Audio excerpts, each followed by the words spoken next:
खानपुर कब्जा माफिया सरगर्म हो गए। रही मियां खान रोड काजी मोड़ के करीब इमरान ने दर्जनों साथियों के हमरा गरीब मेहनत कश के घर पर धावा बोल दिया।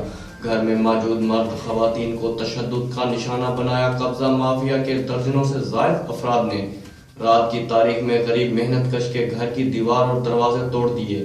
मेहनत कश ने राज न्यूज को बताया, मेरा नाम मोहम्मद इरशाद है। मैं गुलशन समान कानून के रहने वाला।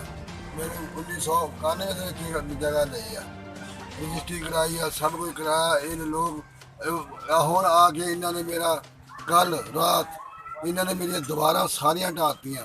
सब मेरे सानू रोड़िया ना मारिया। इन्होंने मैं इत्थे फायरिंग की, सब कुछ इन्होंने सीधे फैर मारे ने साढ़े। असीं खुदा लो बच के नहीं तो साढ़ा इन्होंने सारा ही काम कर दिता।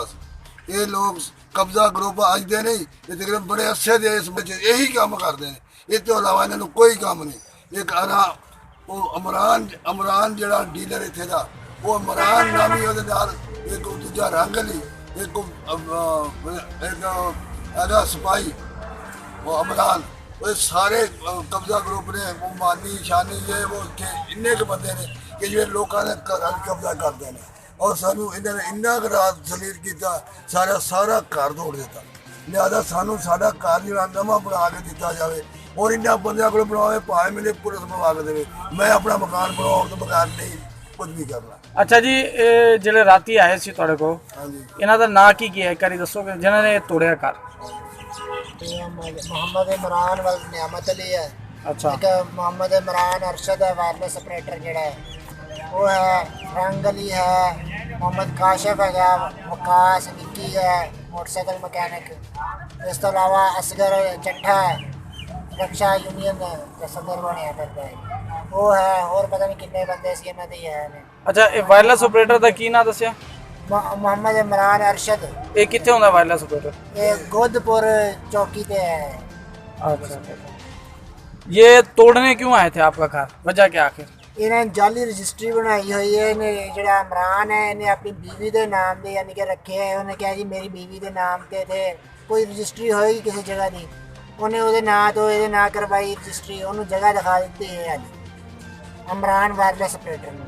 ये जो भी इन्हें तरीकाकार दिता है पाते ने कार्रवाई, वो उस तरह करके वो इत्थे आ गया जी ये तो मैं मुल ही है तो इस तरह है फलां है। इत्थे तो कोई मुश्तरका खाता है, जितों मर्जी कब्जा कर ले जाके। सारे महल्ले ने दसिया है कि 1991 तो यही मालक है, यही इन्हों का कब्जा है। इतने 4 दीवारी कमरे सारा कुछ बनया है, इन्होंने लोगों ने ढाए ने।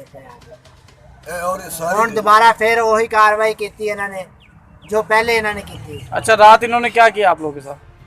रात इन्होंने सारे गेट भी तोड़े, दीवारां सारियां तोड़ियां। उस तो पहले पुलिस वाले आए ने, पहले पुलिस वाले आए ने, बाद च सारे ना इन्हों के मोटरसाइकिलों के उत्ते बंदे आए ने सारे। तो पुलिस वाले क्या करने आए थे रात?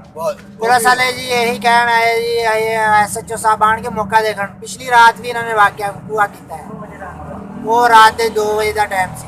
आपने पहले कभी एप्लीकेशन दी है?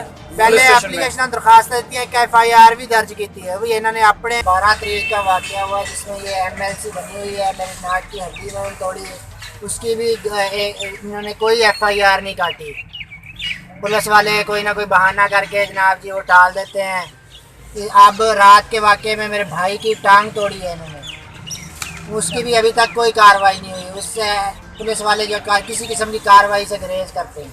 अच्छा, आप किसी से अपील, इंसाफ की अपील करना चाहेंगे?